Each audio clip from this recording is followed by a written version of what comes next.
We did you said you saw the pictures of Chiz all iced over? I did. Yeah, yeah. We Wait, did you text those? They're on Kitty the probably subreddit. did. Yeah. Oh, okay. Yeah, so we've got ourselves a cabin out in Colorado, and they had a serious snowstorm on our way in here. I drove through the night in like the ice and snow to get here, but anyway, there's like I don't know 2 feet of snow on the ground, something like that. So we hooked an inner tube up behind the SUV today, and he drug us through the driveway really fast, and Chiz took a pretty violent crash into no man's land. And by the time he got back to the house, he's got a beard right now, and the whole beard was just ice and snow. And he like cough slash sneeze slash chokes, and like ice comes out of his like respiratory system. So we had a good time today. Everybody was on that inner tube hauling ass and flying through the air and wrecking.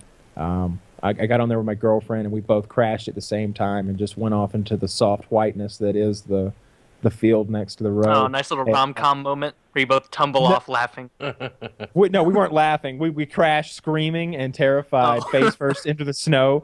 And she goes, "My back's broken. My back's broken." And she's like, "I heard it snap."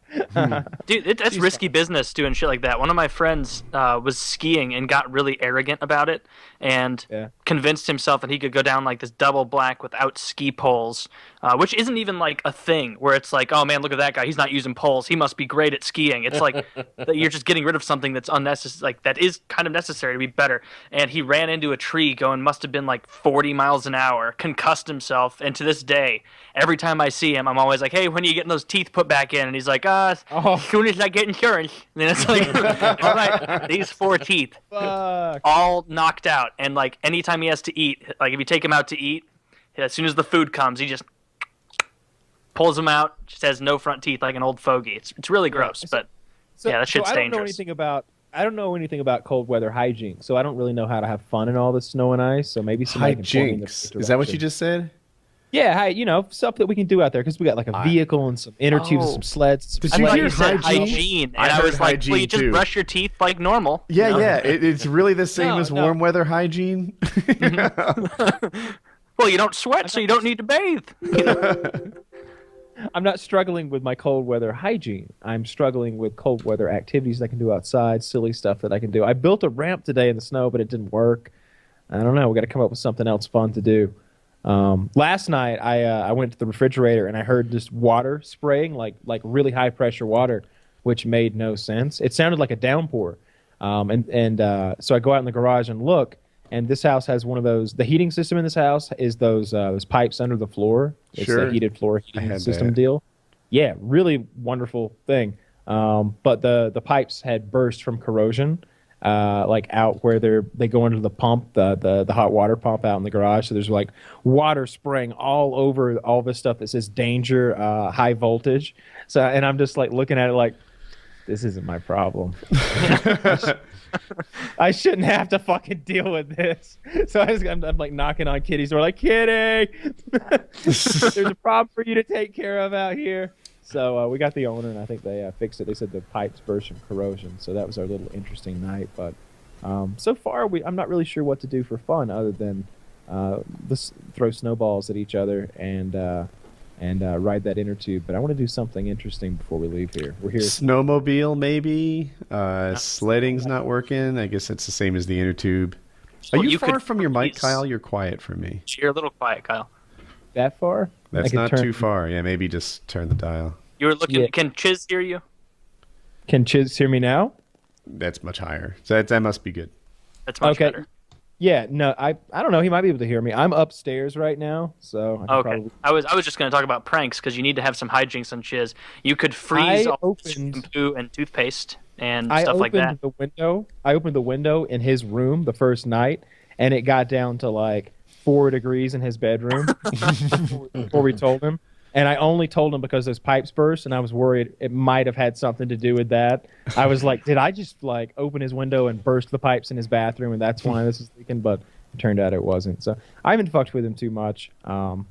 We've had a good time so far. It's been really fun here. You know, so we had Philly D on the show last week, and he was saying that he really wanted to invest in the pot business, right? Me too. Like there aren't a lot of like I invest in the S&P 500, right, which is the market sort of broadly, and I invest that the population will keep growing and the economy and the S&P 500 will go up, and it's a real general broad thing. If I were to pick a sector, I feel like marijuana is a good one, but God, it's hard to pick reasonable stocks. Like, first of all, what do I mean? Okay, so a lot of the stocks are penny stocks. They literally sell for like 3 cents. Or the stock will have a market cap of like $2 million, which is to say the entire company is worth like $2 million. Fuckers, like, I think Woodycraft is worth that much. It's like, I don't want to invest in something that small. I want something bigger. And I'm trying to think what else is there to say. A lot of people say, hey, if you want to invest in something legal, like if there's a gold rush, it's a good time to be in the pick and shovel business, right? That's like a kind of an investing cliche. Also, it's completely legal, and therefore it's slightly less risky, to invest in like the lamps and the hydration systems and all those other things that might form as an offshoot of it. But damn, I don't know how to pick the lighting or hydration system that's supposed to be it. A lot of them, a lot of the like pot plays that you see have to do with medical marijuana. Like, hey, here's like, is it CBD? Is that what the one is? That you get some of the benefits that pot might bring you as a medicine, but not the high that comes with it. And like, this is a weird biotech play that I barely understand. I want to invest in an aspect of pot that, one, I understand, not some weird biotech thing that competes with every other drug that's ever been invented to solve this problem. And I wished it was a little closer to pot and not just a light bulb company. But it's super hard to find. I'm like, maybe I should really, really get into this. What does it take to own a mutual fund? Like, that's a huge thing. I don't know. Yeah. And start your own mutual fund. I would. There you go. My door just opened. But yeah, that's been on. I get all kinds of crazy flyers of an idea. But how interesting would it be if you became some sort of some marijuana kingpin and you don't even smoke? Oh, that'd be great. You're like the godfather of the marijuana mutual fund. That'd be pretty interesting. I swear, like I'm like, what does it take? Do I just need to like get an SS7 or something? I don't even know, and get like I could probably pass a test. I have an accounting degree, so I feel like a lot of the basics that it would take to pass these certifications, I either own or I have the foundation that it would take to learn. More so than like a regular guy, right? So I'm like, maybe I could like pass some test, own a stock, and see where the hell that goes. But it is, I think, difficult to invest in pot right now because no one's making these right investments or simplifying it. It's a big deal here. It seems like every town we drive through, there's like we see the green. It's like the Red Cross symbol, but it's green.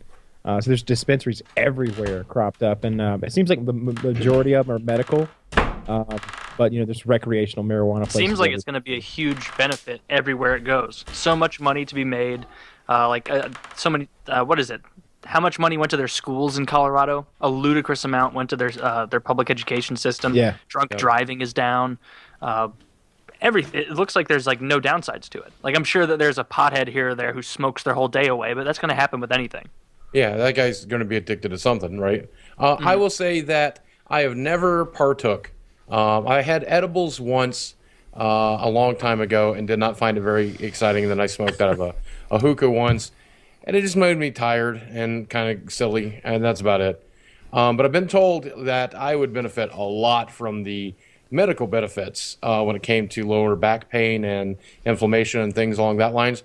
So I've been really interested in the last, because that was 15 years ago that I ever touched it. I've been interested in it, but I live in the state of Arkansas, who does not know how to vote for its own best interest. We voted to refuse Medicaid, and now we also voted to refuse, like by a landslide, to refuse medical marijuana in the state.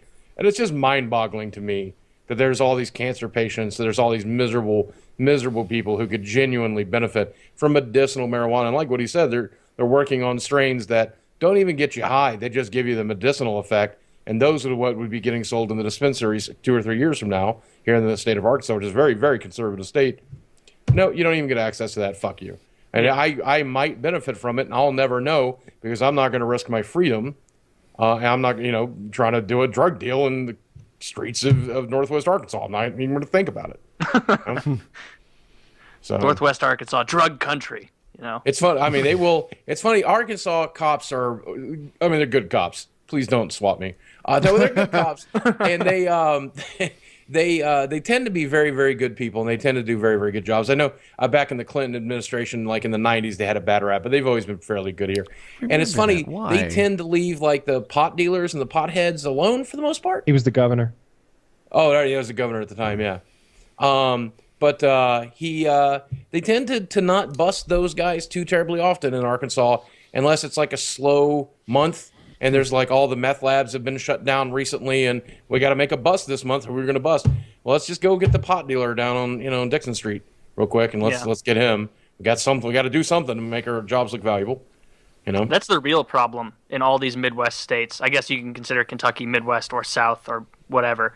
Like there's so much meth all over the place. Just walking into any gas station in mid-Missouri, in the boonies, it's like, it's not even a mystery of like, I wonder if that guy's been up to something. It's like, no, he's got like a Gatorade bottle with a bunch of creepy-looking gas in there, and he's walking out. Like, there's something going on, and when you get high on meth, nobody who has cancer wants meth. Yeah, like to help them. You never know. I mean, yeah, right. I have no idea. Maybe. In Arkansas, it's oxy and meth are the two. Oh yeah. OxyContin is still like crazy. And I'll be honest with you, even with all the pain that I'm in, I still don't take anything other than stronger than ibuprofen and naproxen. I've tried hydrocodone a couple of times, and I've had it like prescribed, like a little short burst of 10 days worth. And most of the time, I won't even finish that prescription because I know that I have a very addictive personality. I come from a long line of pill addicts, and so it like terrifies me to ever touch the stuff. But one time I took hydrocodone, and I took one when I was not in a lot of pain, and it was just right after taking one previously. And I'm like sitting there playing World of Warcraft, and I'm like, holy shit, this game is awesome. Wow, everything is great. I love everything. Man, this soda I'm drinking is delicious. And I'm like, why am I euphoric right now? Like, I'm actually euphoric, which is weird because at that time I was so depressed I couldn't be happy, much less euphoric. And I'm like, what the hell? This is great. And then I like look over the bottle of hydrocodone, and I'm like, oh. And then I flushed them down the garbage disposal because I know I can't tangle with that. I just you don't drink either, do you? Yeah. I long in a phase. I picked the vice. It was food, and I ran with it, baby. That's the one I went with. Well, nicely done. Yeah. So